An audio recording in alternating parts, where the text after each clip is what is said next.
When we first began, people thought we were crazy. And now people are seeing that and confident that we're going to make it happen. I always say, if you want the answer to pet overpopulation, you just have to ask. A-S-K. Adopt from a shelter or a rescue group, spay or neuter your pet, and keep your pet for its lifetime. Through an extensive network of nonprofits, animal welfare groups, and working with government-supported shelters, No More Homeless Pets in Utah sets out to accomplish one of the loftiest goals of any organization we've profiled here, the ultimate elimination of euthanasia and a world where there literally are no more homeless pets. Make sure all the information's still correct. Okay. We'll get you inside as fast as possible. The Big Fix is really the cornerstone of our spay neuter work because it does go to where people need the service. We determined early on that if we were going to have a statewide impact, we needed to go all across the state. In the beginning, the private veterinarians were a little concerned that we may be stealing their business. But what they found out in short order is that that's not the case. We were really servicing people who couldn't afford to get their pets fixed otherwise. If it's not pre-register, it's first come, first serve, and they stand in line. Some of them get there at 5 in the morning.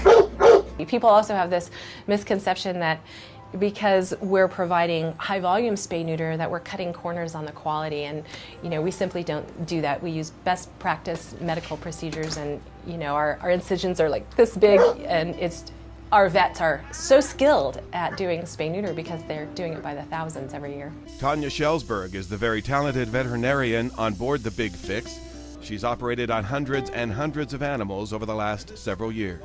We work so efficiently so that we can spay and neuter 40 plus dogs and cats per day. It's a preventative measure. If you spay, especially dogs, if you spay a female before her first heat, it greatly reduces the chances almost to zero of mammary cancer. Behavioral benefits as well for dogs that may have a tendency towards aggression or roaming.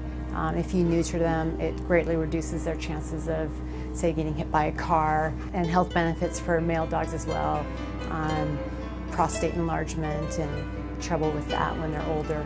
Cats can breed as early as 5 months of age. We try to promote early spay neuter actually so that we can prevent reproduction among cats. Dogs, traditionally it's been 6 months, but we do early spay neuter just so we can be certain that they get fixed prior to, say, their first heat cycle. It is all in a day's work for the Big Fix.